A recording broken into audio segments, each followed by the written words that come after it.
নমস্কাৰ জয় আৰচিএম dear friends আৰচিএম information live চেনেলটো আপোনালোকক পুনৰবাৰ স্বাগতম জনাইছোঁ মই যতীন বৰা আৰু আজি আপোনালোকৰ ওচৰলৈ আমি এনেকুৱা এজন ব্যক্তিক সাক্ষাৎ কৰাবলৈ আহিছোঁ যিজন ব্যক্তি যদি আমি কথা কওঁ এনেকুৱা এজন গ্ৰেট পাৰ্চন হয় এনেকুৱা এজন গ্ৰেট লিডাৰ হয় যিজনক মই আজি খুব পাৰ্চনেলিভাৱে লগ কৰিবলৈ আহিছোঁ তেখেতে আজি ব্যক্তিগতভাৱে আজি অকণমান আমাক সময় দিছে আৰু আহক আজি আমি তেখেতক আজি আৰচিএমত তেখেতে কেনেকৈ আহিলে কেনেকৈ উপকৃত হ'ল আজি তেখেত এজন আৰচিএম ৰয়েলটি পিন ৰিচিভাৰ হয় তেখেতৰ নিজৰ মুখে আমি আজি চাম তেখেতে কেনেকৈ এই ব্যৱসায়টোত ছাকচেছ হ'ল আহক আমি ভিডিঅ'টো দেৰি নকৰোঁ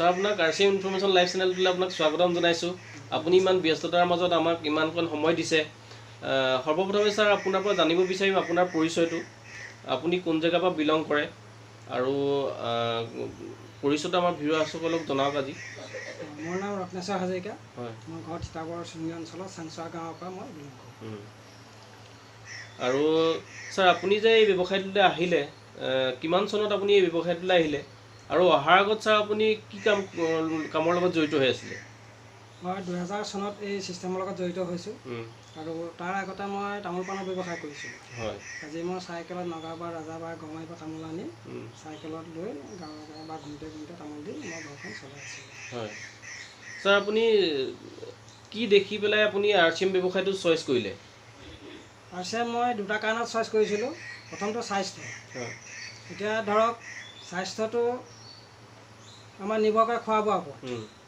আজি এই ছিষ্টেমত প্ৰত্যেকখিনি বস্তু 100% শুদ্ধ বস্তু আৰু শুদ্ধ বস্তু খালে যেতিয়া আমাৰ স্বাস্থ্য ভাল হ'ব গতিকে মই স্বাস্থ্যৰ কাৰণে জড়িত হৈছিলোঁ আৰু হৈছে কি আমি এনেও বস্তু খাবই লাগে আৰু খাব যেতিয়া লাগে আমি যেতিয়া এটা শুদ্ধ বস্তু এইটো ডাইৰেক্ট চেলিং ছিষ্টেম যেতিয়া ইয়াত ডাইৰেক্ট বস্তুটো আহে আমি ইয়াত পেকেট ছিষ্টেমত আহে ইয়াত কোনো ভেজালৰ সুৰুঙা নাই গতিকে আমি ইয়াত ডিছকাউণ্ট পাওঁ আৰু আমাৰ একাউণ্টতো ছেভিংছ হয় গতিকে সেইটো কাৰণে এই ছিষ্টেমত জড়িত হৈছিলোঁ আৰু 2 নম্বৰ কাৰণটো মই জড়িত হৈছিলোঁ ৰয়েলটিৰ কাৰণে এতিয়া ইয়াত বোলে ৰয়েলটিও ল'ব পাৰি এতিয়া ৰয়েলটিটো কেনেকৈ ল'ব পাৰি গতিকে সেই বস্তুটো মই বুজি পাইছিলোঁ যে ভাৰতবৰ্ষত 3টা ছিষ্টেমৰ ৰয়েলটি দিয়ে সাইণ্টিষ্ট ৰাইটাৰ ছিংগাৰ কিন্তু 4 নম্বৰটো ৰয়েলটি আৰচিএমত ল'ব পাৰে এতিয়া কেনেকৈ আৰচিএমৰ ৰয়েলটি ল'ব পাৰে সেইটো মই যিজন গুৰুৱে মোক জড়িত কৰিছিলে তেখেতৰ পৰা জানি লৈছিলোঁ আৰু মই দ্বিতীয় কাৰণটো হৈছে মই ৰয়েলটিৰ কাৰণে ল'বৰ কাৰণে আৰচিএমত দুটা কাৰণ স্বাস্থ্য আৰু ৰয়েলটি ল'লে ধৰক মই ভৱিষ্যতৰ প্ৰজন্মক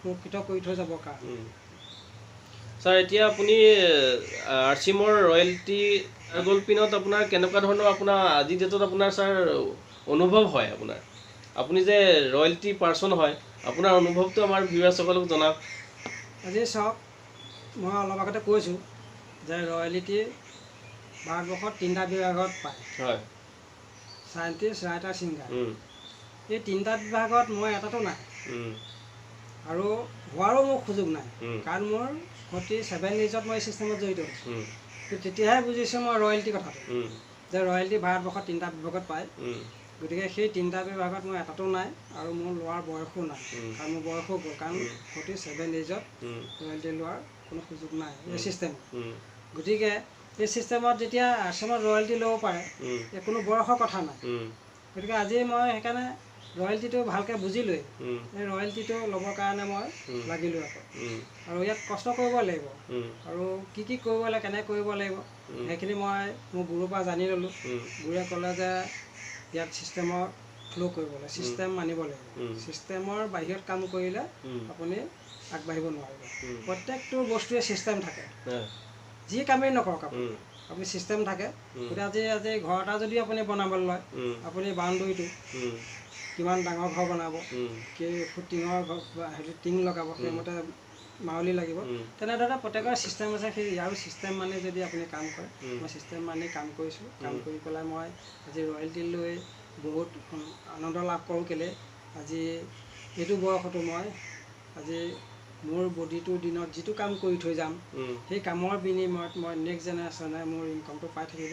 গতিকে মই আজি খুব সুন্দৰ পাৱাৰফুল ইনকাম। হয় ছাৰ, এইটো কথা মই আপোনাৰ পৰা জানিব বিচাৰিম যে আপুনি 5 বছৰ ছাৰ কাম কৰিলে, কাম কৰাৰ পিছত আপোনাৰ আজি ৰয়েলটি ষ্টাৰ গ'ল্ড পিনটো আপুনি এচিভ কৰিলে। ছাৰ শেষত মই আপোনাৰ পৰা জানিব বিচাৰিম ছাৰ, আপোনাৰ নেক্সট যিটো গ'ল কি আছে ছাৰ, আপুনি মানে কেনেকুৱা এটা আপুনি এচিভ কৰিব বিচাৰে ইয়াৰ এই ছিষ্টেমৰ মাধ্যমত? এই ছিষ্টেমৰ মাধ্যমত মই মোৰ ডাঙৰ গ'ল আছে। হয়, কিন্তু এইটো পুহি ৰাখিছোঁ, মই প্ৰকাশ কৰা নাই। সেইটো হৈছে কি, এই ছিষ্টেমত মই জড়িত হওঁতেই কিছুমান গ'ল তাৰমানে ছেট কৰি লৈছিলোঁ। হয়, যে মই প্ৰথম গ'ল ছেট কৰিছিলোঁ কি, মই ইয়াৰ পৰা এজন সফল ব্যক্তি হোৱা। হয়, এতিয়া সফল ব্যক্তি হৈছে কি, পইচা ইনকাম হ'লে যে এজন সফল ব্যক্তি বুলি নকয়। তাৰ মই সেইটো কথা চিন্তা কৰা নাই। হৈছে কি, চব ফালৰ পৰা সফল। আজি আপোনাৰ ঘৰ দুৱাৰ, টকা পইচা, গাড়ী ঘোঁৰাৰ পৰা ধৰি সকলো ফালৰ পৰা আপোনাৰ চেহেৰা পাতি, স্বাস্থ্যৰ পৰা ধৰি, ঘৰখনৰ স্বাস্থ্যৰ পৰা ধৰি, তাৰমানে সকলো ফালৰ পৰা এজন সফল ব্যক্তি, তাৰমানে সকলো ক্ষেত্ৰত। গতিকে তেনেকৈ এজন সফল ব্যক্তি হোৱাৰ মই চিন্তা কৰি পেলাই এই ছিষ্টেমত জড়িত হৈছোঁ। যেতিয়া এজন সফল ব্যক্তি মই হ'বই লাগিব, আৰু সেইটো কাৰণে মই এই ছিষ্টেমত লাগাতাৰ কৰিয়ে আছোঁ আৰু কৰি থাকিম। গতিকে এই ছিষ্টেমত অহাৰ কাৰণে মই ইমানেই তাৰমানে পাৱাৰফুল কৰোঁ, বা কেতিয়াবা ভাবোঁ এই ছিষ্টেমটো নহা হ'লে আজি মোৰ লেখীয়া মানুহ, কাৰণ আজি 47 বছৰ বয়সত তামোল পাণ বেপাৰ এটা কৰি যেনে তেনে চলি থকা মানুহ আজি মানুহ নহ'ব নোৱাৰিলেহেঁতেন। আজি এই ছিষ্টেমটো মই সেইকাৰণে গুৰুক তাৰমানে ভগৱান বুলি ভাবোঁ। গতিকে তেখেত প্ৰকৃততে মানৱ নহয়, ভগৱান তেখেতৰ লগত আছে।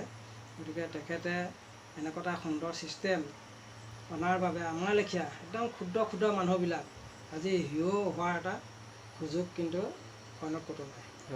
সেইকাৰণে মই RCMক বহুতবাৰ ধন্যবাদ জনাওঁ। মই কোম্পানীও কেইবাবাৰ গৈছোঁ, তেখেতক চাবৰ কাৰণেও প্ৰথম গৈছোঁ। মই সেইটো চিন্তা নকৰি মই বাৰ কিনি খাওঁ, যদি মোৰ পইচা নাই যদিও তেতিয়া মই তেখেতক চলাওঁ। গতিকে তেখেতক যেতিয়া এবাৰ মই নতুন নতুন যিসকল ডিষ্ট্ৰিবিউটৰ তেখেতসকলক কওঁ যে আপোনালোকে এতিয়া লকডাউন হৈ আছে, লকডাউন যেতিয়া খুলিব একবাৰ কোম্পানী ভিজিট কৰাটো বহুত জৰুৰী। গতিকে তালৈ গ'লে আপুনি বহুত তাৰমানে সফল এজন তাৰমানে ব্যক্তি যে হ'ব পাৰে, এটা 100% গেৰাণ্টি লৈ আহিব পাৰিব। আৰু হৈছে কি, এতিয়া কিছুমান খোকোজা লাগি থাকে, সেইখিনি সকলোখিনি আঁতৰি ক্লিয়াৰ হৈ যাব। আৰু এই ছিষ্টেমত আৰু এটা কথা কওঁ কি, যদি আপুনি সফল হ'ব বিচাৰে, সফল যদি হ'ব বিচাৰে, আপুনি ঘৰত প্ৰত্যেক নতুন নতুন ডিষ্ট্ৰিবিউটৰক কৈছোঁ আপোনাৰ দোকানটো আৰম্ভ কৰিব লাগিলে আপুনি 2,500 2000 3000 5000 পৰাই হওক, আপুনি ঘৰত ষ্টক কৰাটো নিয়ম বুলি বাধ্য কৰি, তাৰমানে এইটো এটা বাধ্য ধৰি ল'ব লাগিব। ধৰিলে আপুনি আৰম্ভ কৰক। আজি আপোনাৰ ঘৰত 1000 টকা মাল লাগে, আপুনি 2000 3000 টকা লৈ আহক। 2000 3000 টকা মাল লৈ আহি পেলাই আপুনি ঘৰত ব্যৱহাৰ কৰাখিনি কৰিলে, বাকী ধৰক আপোনাৰ য'ত বস্তুখিনি থ'ব যাতে আলহী তুলহী আহিলে দেখে, আৰু দেখিলেই ধৰক আপোনাৰ তাৰপৰা বিজনেছটো আৰম্ভ হ'ব। গতিকে দুজন এজন মানুহে আপোনাক RCMৰ বিষয়ে সুধিব, আপুনি বুজাবলৈ খুব পইণ্টটো পাব। প্ৰডাক্টটো লৈ যাব, লৈ ব্যৱহাৰ কৰিলে ভালেই পাব। আৰু ইয়াৰ প্ৰডাক্ট যিয়ে নিদিয়ক বেয়া বুলি ক'ব নোৱাৰে, এতিয়া ভাল বুলি ক'বই। গতিকে আপুনি সেই আপোনাৰ দোকান ষ্টক যিটো আমাৰ পইণ্ট, সেইটো আপুনি প্ৰত্যেক ডিষ্ট্ৰিবিউটৰক মই কৈছোঁ যে আপোনালোকে ঘৰত আৰম্ভ কৰক, আৰু সেইটোৰ পৰাই বিজনেছটো লাহে লাহে আপুনি আৰম্ভ কৰিব পাৰিব। আৰু ইয়াত হৈছে কি, যদি আপুনি বিগিনাৰ পিন ৰিচিভ কৰিলে, প্ৰথম ইয়াত যদি নাম লগায়, আপুনি কৰি থাকিলে আৰু আগবাঢ়িবই। দ্বিতীয়তে হৈছে কি, আজি যিটো লকডাউনৰ পৰা আমি গম পাইছোঁ, আজি মই পৰহি এটা সমীক্ষা চাইছিলোঁ, নেটৱৰ্ক বিজনেছ আজি ভাৰতবৰ্ষৰ বাহিৰৰ দেশবিলাকত, যিবিলাক দেশতে নেটৱৰ্কটো আছে সেইবোৰে ধনী দেশ। নেটৱৰ্কৰ সমান ধনী কোনো হ'ব নোৱাৰে। গতিকে তেখেতে কৈছে আজি ভাৰতবৰ্ষত যিমান জনসংখ্যা আছে, ইয়াত নেটৱৰ্কটো তাৰমানে যদি আহি যায়, নতুন চামটো যদি 50%ও আহি যায়, ভাৰতবৰ্ষ পৃথিৱীৰ ভিতৰত ধনী দেশ হ'ব। আৰু সেইটো 25 চনৰ ভিতৰত আজি অৰ্থনীতিবিদসকলে বা আজি চৰকাৰেও এইটো কৰি আছে।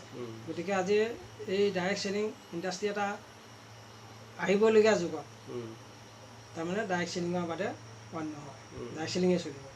গতিকে আজি এই ডাইৰেক্ট চেলিঙৰ ওপৰত সকলোৱে যেতিয়া গুৰুত্ব দিছে, আজি মই নতুন চামকো এই ডাইৰেক্ট চেলিঙত জড়িত হৈ সকলোকে কামটো আৰম্ভ কৰক আৰু এদিন আপোনালোকে এজন সফল ব্যক্তি হ'বই, তাক কোনো ৰাখিব নোৱাৰে।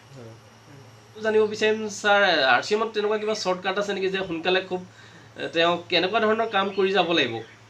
এতিয়া হৈছে কি শ্বৰ্ট কাম ক'তো নাই, RCMতো নাই। আপুনি হৈছে কি এজন আপোনাৰ ল'ৰা এজনক স্কুলত নাম লগাব লাগে, আপুনি যে ডক্টৰ পঢ়ুৱাব বুজিছেনে? আপুনি চিন্তা কৰিলে ল'ৰাটোক স্কুল দিয়াৰ আগে আগে যে মই ল'ৰাটোক ডক্টৰ বনাম, যেতিয়া ডক্টৰ বনাবলৈ হ'লে আপোনালোকে কি কৰিব লাগিব যে আপোনালোকে দুইজনে কথা পাতিব লাগিব। তাক ডক্টৰ বনাবলৈ হ'লে তাক ভাল স্কুল এখন চিলেক্ট কৰিব লাগিব, আপোনালোকে ভাল স্কুলত তাক পঢ়ুৱাব লাগিব। যেতিয়া ভাল স্কুলত তাক নাম লগালেই নহ'ব বুজিছেনে? সেই স্কুলত গৈ পেলাই আপোনালোকে শিক্ষকক সুধিলেগৈ যে ল'ৰাটো আমি ইয়াত দিব বিচাৰিছোঁ, সেই স্কুলত এতিয়া টিচাৰে কি কৰিব, আপোনাৰ তাৰ কিছুমান ছিষ্টেম বুজিছেনে যে আমাৰ স্কুলৰ এইটো ইউনিফৰ্ম, আমাৰ স্কুল ইমান সময়ত বহে, ইমান সময়ত যাব লাগিব, টিফিন দি পঠিয়াব লাগিব বা ড্ৰেছ পোছাক তাই এনেকুৱা লগাব লাগিব। গতিকে সেই স্কুলৰ যিটো ছিষ্টেম আপোনালোকে দুইজনে মানি পেলাই ল'ৰাটো তাত স্কুলত নাম লগালে আৰু নাম লগোৱাৰ লগে লগে সি একেচাতে BA পাছ কৰিবগৈ নোৱাৰে। গতিকে সি তাক প্ৰথম শ্ৰেণীত নাম লগাবই লাগিব। প্ৰথমত নাম লগালেহে সি দ্বিতীয়লৈ পালে, দ্বিতীয়ৰ পৰা তৃতীয়লৈ এনেকৈ গৈ পেলাই সি মেট্ৰিক পৰীক্ষা এদিন দিবগৈ লাগিব। গতিকে প্ৰত্যেকৰে যেনেকৈ সেই স্কুলৰ যেনেকৈ ছিষ্টেম আছে, ইয়াতো এটা ছিষ্টেম আছে। গতিকে ইয়াৰ ছিষ্টেমটো হৈছে কি, আপুনি যেনেকৈ এজন ল'ৰাক আপুনি ডক্টৰ বনাবলৈ হ'লে 1ৰ নাম লগাবই লাগিব, ইয়াতো তেনেকৈ আপুনি ফাৰ্ষ্ট ইয়াত বিগিনাৰ পিনটো এচিভ কৰিবই লাগিব।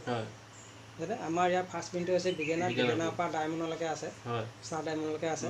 গতিকে বিগিনাৰ পিনত আপুনি প্ৰথম ফাৰ্ষ্ট আহিবই লাগিব। যেতিয়া আপুনি ফাৰ্ষ্ট বিগিনাৰ পিনত আহিব, তাৰপিছত আপুনি বিগিনাৰ পিনত আহিলেই যে আপুনি নকৰিলে কিন্তু নহ'ব। ইয়াত যিখিনি ৰুল ৰেগুলেশ্যন আছে, ইয়াৰ যিখিনি ছিষ্টেম আছে কোম্পানী, সেই ছিষ্টেমখিনি আপুনি 100% ফ'ল' কৰিব লাগিব হয়নে? আজি ইয়াত ধৰক আপুনি 100% প্ৰডাক্ট ইউজ কৰিব লাগিব।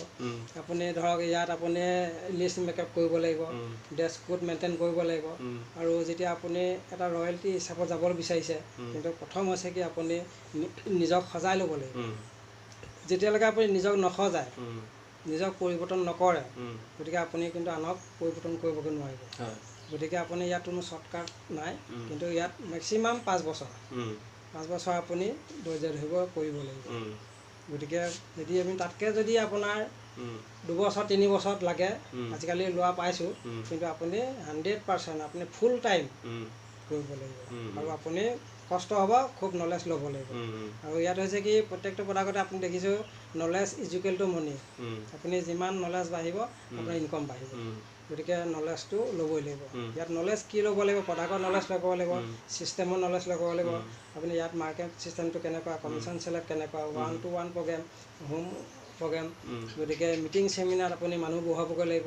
গতিকে সেই ছিষ্টেমৰ ফ্ল' কৰিলে আপুনি ৰয়েলটি এদিন ল'ব পাৰিব আৰু মেক্সিমাম আপুনি 3 পৰা 5 বছৰৰ ভিতৰত আপুনি ৰয়েলটি ল'ব পাৰিব। ছাৰ, এতিয়া ধৰি লওক বৰ্তমান যি লকডাউন চলি আছে বা কৰোণা ভাইৰাছ আহি গ'ল, আমি যদি কেনেকৈ কাম কৰিব লাগিব এইটো বিষয়ে আপুনি কি ক'ব বিচাৰিব আপুনি? এতিয়া এইটো প্ৰাকৃতিক দুৰ্যোগ বুলি ক'ব লাগিব। লকডাউনটো প্ৰাকৃতিক দুৰ্যোগ।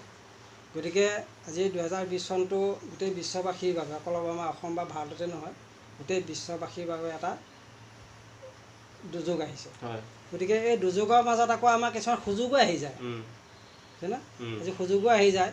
গতিকে সুযোগটো কেনেকৈ আহে, ধৰক আজি জুম এপছৰ জৰিয়তে, গতিকে আজি আমি বিভিন্ন ধৰণৰ মিটিংবিলাক আমি মোবাইল এপছৰ জৰিয়তে আমি মিটিং ছেমিনাৰবিলাক কৰিব পাৰোঁ। আৰু আমি কোম্পানীৰ ফালৰ পৰা সেইখিনিৰ জৰিয়তে এই জুম এপছৰ জৰিয়তে প্ৰগ্ৰেম হৈ আছে। গতিকে সেই প্ৰগ্ৰেমখিনি আমি এণ্ড্ৰইড মোবাইল যাৰ আছে তেখেতসকলে কথাটো জানিছে বা বুজি পাইছে আৰু এই ছিষ্টেমটো আগবাঢ়িবৰ কাৰণে কথাখিনি বহুত জানিব পাৰিছে। গতিকে আজি এই লকডাউনৰ সময়ত আমি যিসকল মানুহৰ ধৰক কিপেড মোবাইল আছে, তেখেতসকলে আমি মোবাইল কনফাৰেঞ্চৰ জৰিয়তে এই ছিষ্টেমখিনি বুজাই আমি ধৰক ঘৰে ঘৰে গৈ এতিয়া মানুহ গোটাই পেলাই প্ৰগ্ৰেম কৰা কোনো সময় নহয়। গতিকে আমি এইখিনি ধৰক মানিবই লাগিব চৰকাৰী যিখিনি ধৰক এতিয়া আমি লকডাউনৰ নিয়ম দিছে সেইখিনি আমি নিজৰ কাৰণে বা আমাৰ ঘৰখনৰ কাৰণে ৰাইজৰ কাৰণে দেশখনৰ কাৰণে সেইখিনি মানি পেলাই আমাৰ ছিষ্টেমটো আগবঢ়াব লাগিব গতিকে সেই ছিষ্টেমটো আগবঢ়াবলৈ হ'লে এতিয়া আমি জুম এপছটোৰ জৰিয়তে যিসকলৰ এণ্ড্ৰইড মোবাইল আছে আমি সেইসকলক এই ছিষ্টেমটোৰ বিষয়ে গৈ 1-to-1 হ'লেও গৈ তেখেতৰ লগত বা ফোন কৰি হ'লেও জুম এপছটো ডাউনলোড কৰাই তেখেতৰ লগত আমি কনফাৰেঞ্চত যোগেদি এক্টিভ কৰি ৰাখিব পাৰিম আৰু যিসকলৰ ধৰক কিপেড আছে আমি মোবাইল কনফাৰেঞ্চৰ জৰিয়তেও তেখেতসকলক এই ছিষ্টেমৰ বিষয়ে আমি বুজাই এক্টিভ কৰি ৰাখি কাম আগবঢ়াব পাৰিম হয় ধন্যবাদ জনাইছোঁ ছাৰ কাৰণ মই আপোনাক নেক্সট বাৰৰ কাৰণে মানে আপোনাৰ ওচৰত আহিম এইকাৰণে কাৰণ চাওক আজি পৰ্যায়ক্ৰমে আমাৰ যিসকল ভিউৱাৰ আছে ডিষ্ট্ৰিবিউটৰ আছে তেখেতসকলক আমি পৰ্যায়ক্ৰমে আগবঢ়াই লৈ যাব পাৰোঁ আৰু আপুনি সেইখিনি কথা আজি আমাৰ ভিউৱাৰ্ছসকলক জনালে কেনেকৈ ব্যৱসায়টো ষ্টাৰ্ট কৰিব লাগিব বা আপুনি কেনেকুৱা পজিশ্যনৰ পৰা আপুনি আহি এজন ৰয়েলটি ৰিচিভাৰ হ'ল তো আপোনাক ধন্যবাদ জনাইছোঁ অশেষ ধন্যবাদ জনাইছোঁ লগতে আপোনাক প্ৰণাম জনাইছোঁ মই নমস্কাৰ কৰিছোঁ ছাৰ আপুনি আমাৰ চেনেলটোলৈ আহি পেলাই ইমানখিনি এক্সাম্পল দিলে ইমানখিনি নলেজ দিয়াৰ কাৰণে আজি RCM ইনফৰমেশ্যন গ্ৰুপৰ ফালৰ পৰা আপোনাক ধন্যবাদ জনাইছোঁ মই আপোনাক ধন্যবাদ জনাইছোঁ নমস্কাৰ জনাইছোঁ কেলৈ আজি RCM ইনফৰমেশ্যন লাইভৰ জৰিয়তে আপুনি যিটো এতিয়া মহৎ কাম কৰি আছে এই মহৎ কামৰ জৰিয়তে আপোনাৰ নিজৰ লগতে আপোনাৰ ওচৰ পাজৰ বা আপোনাৰ ডিষ্ট্ৰিক্টৰ বা RCMৰ যিখিনি ডিষ্ট্ৰিবিউটৰ গতিকে তেখেতসকলক বহুত সকাহ দিব এই ভিডিঅ'ৰ জৰিয়তে গতিকে আজি আপুনি মোক সামান্য আজি ব্যক্তিগত হিচাপে আহি আপুনি যিটো কষ্ট কৰি আহি মোক সাক্ষাৎকাৰ কাৰণে মই আপোনাক এই চেনেলটো যাতে ভৱিষ্যতে আৰু উজ্জ্বল হয় আৰু আপুনি সাক্ষাৎকাৰ লৈ পেলাই আগবাঢ়িব পাৰে তাৰ কামনা কৰি ময়ো ধন্যবাদ জনাইছোঁ আপোনাক মই ধন্যবাদ জনাইছোঁ অশেষ ইমানতে আজি আমি প্ৰগ্ৰেমটো শেষ কৰিছোঁ